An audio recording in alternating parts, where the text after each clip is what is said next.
finally. What's taken you so long? Oh, it's been a big day today, darling. Oh, darling, nice to see you. How's it all going with the deed? Oh, splendid, splendid. The amount of artifacts is astounding. Lord Snowden will certainly be impressed. But Jeffrey, when are we going to leave this intolerable Cairo? Lord Snowden has sent me here on this expedition and I'm determined to see it through. But Jeffrey, the heat, the flies, the natives, and what of our miller's future? I'm not leaving, Camilla, and that's final. Well, Jeffrey, I'm leaving, with or without you. I'll take Miller back to Whittaker Street to Mummy and Daddy's. And you'll not stop me.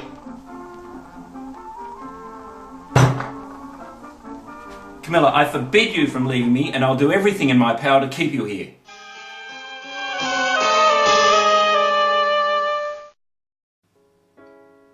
Dear Jeffrey, where did it all go wrong? I think I loved you before I even met you. You cut such a dashing figure on the polo pitch. What was it, Jeffrey? Was I too wild, too fragrant, too intelligent? Despite my leaving you, just know I'll love you with my whole heart until the day I die. Mummy, Mummy! No, not now, Miller. Mummy's busy. Mummy, Mummy! Miller, not now. It's enough.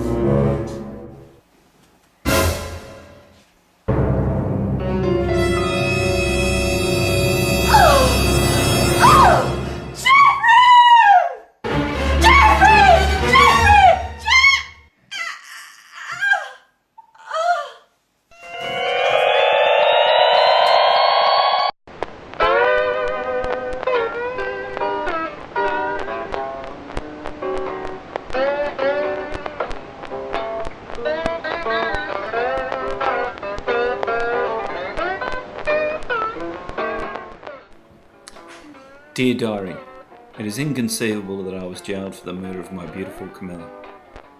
But now to be jailed for a second murder, that of Cairo prison warder Omar Sharif. I've been transported to Alcatraz Island in California, and here I will stay for the term of my natural life. I want to put the record straight. When I discovered the tomb of King Akhmun-Ra, I was so excited to find a mummy that I souvenired a piece of its bandage. To my amazement, this awoke the mummy from its 3,000-year slumber.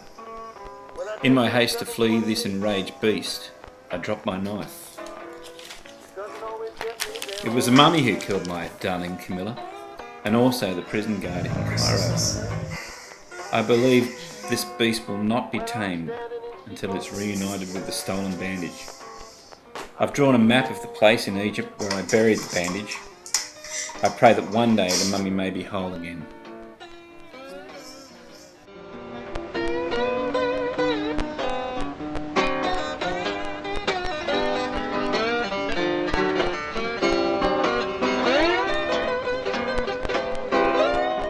I was in Alcatraz till my death in 1961.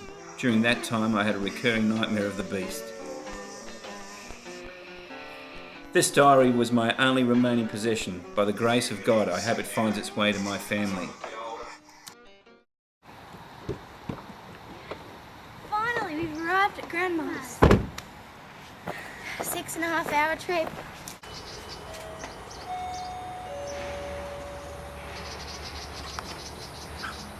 Oh, hello, children. Hey, Grandma. Hello, Grandma. Hello.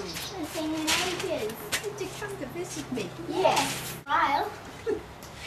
Is there anything you want us to do while we're here, Grandma? Yes, I've got a job for you. Would you clean out the garage? Sure. Sure. Oh my God, there's so much stuff in here. It's disgusting and I hate it. Stuff around here. There's so much junk around here. What? Oh, cool. I wonder what it is. Quick. Put it on the... I wonder what it is. Oh, it's a book. It's The Diary of Dr. Jeffrey Barrington Smythe. Wow, this looks really old. Do you think he's our grandfather? I don't know. Let's ask Grandma. Grandma! Yes, children? Whose diary would this be? Look at all the old newspaper clippings in here. That would have been my grandfather, but we don't speak of him in the Barrington Smythe family. Why not? He was a bad man. No more questions now, run along. That makes him our great-great-grandfather. I wonder what he did that was so wrong. Let's read his diary and see if we can get any clues.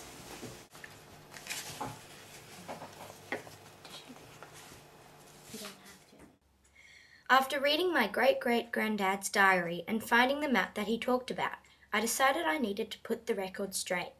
I researched Dr. Jeffrey on the internet. I looked up the tomb of King Akhman Ra and the mummy. I learned Egyptian. I made phone calls to people in Egypt. I kept asking to speak to more and more important people. And guess what?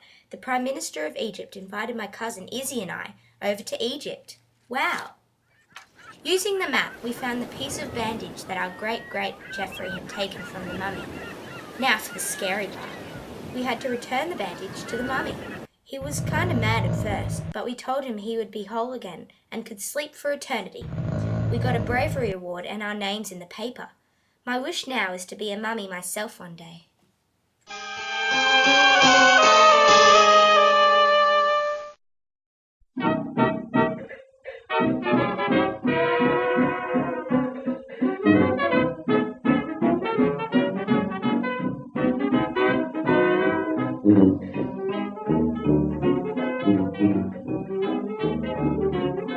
Now there's a saying going round, and I begin to think it's true. It's awful hard to love someone when they don't care a thing about you.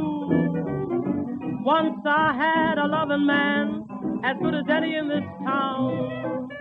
But now I'm sad and lonely, he's gone and turned me down. I ain't got nobody, and nobody cares about me.